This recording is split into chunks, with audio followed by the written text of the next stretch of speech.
Wow. Manchester United are out of the FA Cup. Guys, it's actually getting worse for Manchester United. Like, what is going on? You see, I think there are parts that you can look at and think to yourself that, okay, it's bad, but it's not that bad. But see, losing to Grimsby Town in the Carabao Cup is one thing. Struggling to win games is another thing. And then going out of the FA Cup in the third round is completely unacceptable. Like, Manchester United right now have serious problems. And I hate to say it because I still do think that sacking Amorim was the right thing. How it went about and the way it happened and the reason it happened, I don't agree with. But Manchester United have big problems. And the simple truth is that it's not the coach. It is not the coach, it's the people on top. This team needs help. This whole system needs restructuring. And that's just the simple truth. Because this cannot continue like this. They are basically going trophyless this season. I'm not even a Manchester United fan and I feel bad. I actually feel bad for the Manchester United fans. Because this is unacceptable. For the standard of this club, it is completely unacceptable. Like, this is bad. But let's even talk about what happened today. Losing 2-1 to Brighton at home in the FA Cup. This was a terrible performance. It was absolutely unacceptable for Manchester United standards. What I saw there today, it almost looked like they were not even looking like they had a chance to win this game. No chance at all. Mind you, Brighton have struggled to win away this season. I think this is just their third away win all season. And then they come to Manchester United, Old Trafford, of all places, and get a 2-1 win. In fact, it was even 2-0 at some point. And even before the red card, let's just be real, Manchester United were not good enough. They simply were not good enough. Brighton were clinical. And to make matters even worse, if you're a Manchester United fan, you just saw Danny Welbeck, your former player, score a banger. Absolute banger. Top corner. Manchester United need help. That was not a good performance at all. It was absolutely ridiculous. And like I said, the standards of this club, the bare minimum, at the very least, even if you're not going to win a trophy. I know they didn't win one last season. Even if you're not going to win a trophy, at least challenge for a title, challenge for a trophy, challenge for silverware. I mean, losing to Grimsby. I mean, this is the most popular Grimsby has been in a long time. In fact, I didn't even know them before they lost. I didn't know them before Manchester United lost to Grimsby.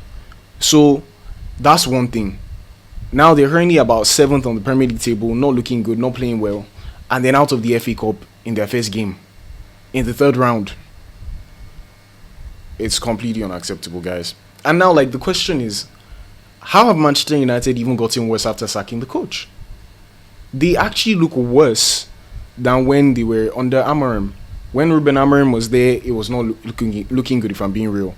But now they look even worse. They look toothless. They look like they don't have any identity. They all look lost. And you can just tell that there's something wrong at this club. Look at how the players looked after the match. Everybody was just looking so downcast. Like, it just looked like a hopeless place. Like something terrible was in the air. How they've managed to go from bad to worse is blowing my mind. But the simple truth is, sacking the coach to me was not the solution.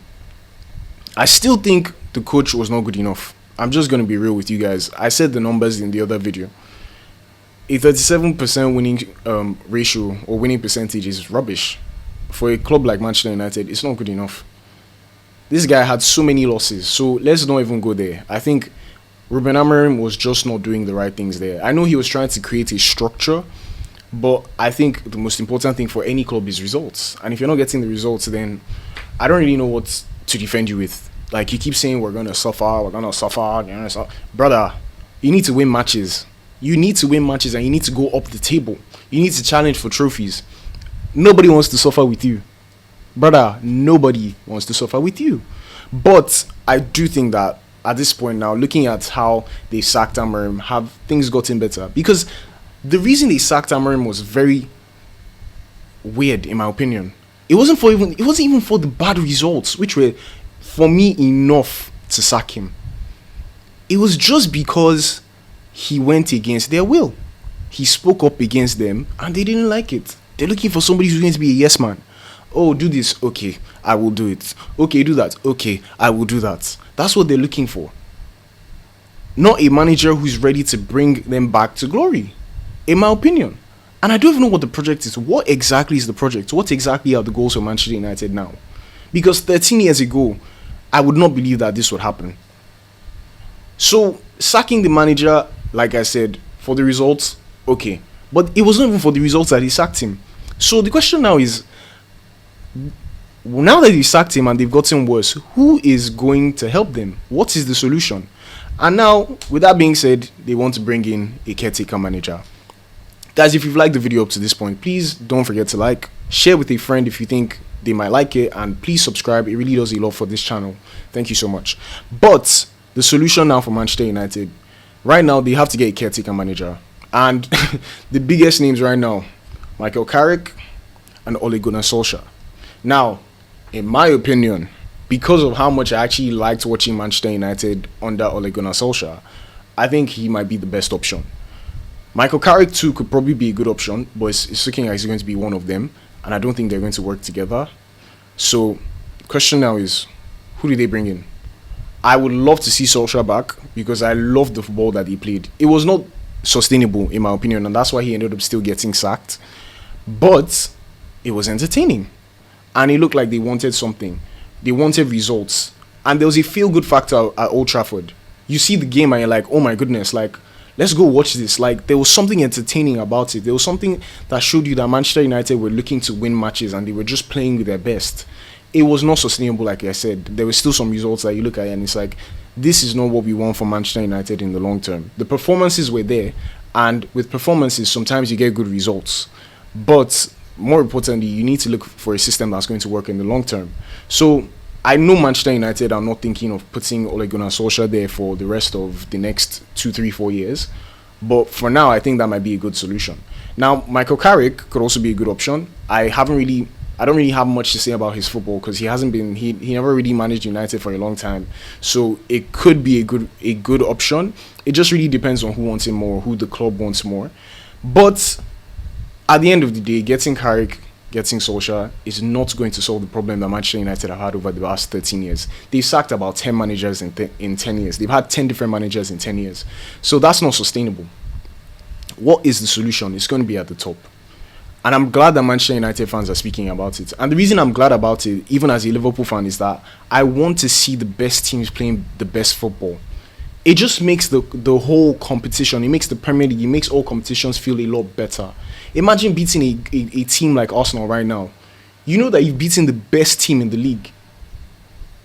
But Manchester United, you beat Manchester United now, it's like, yeah, I expect to beat Manchester United. Although Liverpool lost to Manchester United, I don't know how that happened. But the point I'm trying to make is, you want the best teams to be playing at their best level. That's what I want to see. So that when you win against them or you draw against them, you feel like, yeah, that was a good result. I mean, we've been beating Manchester United for the past few years. And yeah, they beat us this season. But ultimately, do I feel like those were good results? In fact, it was expected that we beat them because they're not playing well. And that's not the Manchester United I know. I want them to actually play well. I do not want them to have more titles than me, but I want them to play well. So ultimately, like, this system that the owners are going with is not working. It really is not working. And it's time something changed. It's time for something to change. And I'm glad that the fans are speaking about it. They want the board out. And I think Manchester United fans need to be more vocal about it. They really need to be more vocal about it. They need to make even more protests than they've been doing now. Because how long is this process going to continue? The process is going to be ongoing and it will continue to go over and over and over again. It's a repeating cycle. Something needs to change, and it's the board. These owners do not have the right project in mind for Manchester United's success. For a team with the history like Manchester United, this is not going to work. It's going to be the same thing over and over again. They're going to get a new manager, they're going to sack him. It's just the truth. something needs to change at the top. They need to get better signings, make better decisions for the club, better sustainable things for the club as well. But until then, they've got to do what they have to do, which is get a caretaker manager. If you're a Manchester United fan, who would you like to see? Would you prefer Solskjaer or would you prefer Carrick? Or who would you like to even see as the permanent coach when that happens? Let me know in the comments, and I'll see you guys in the next one. Cheers.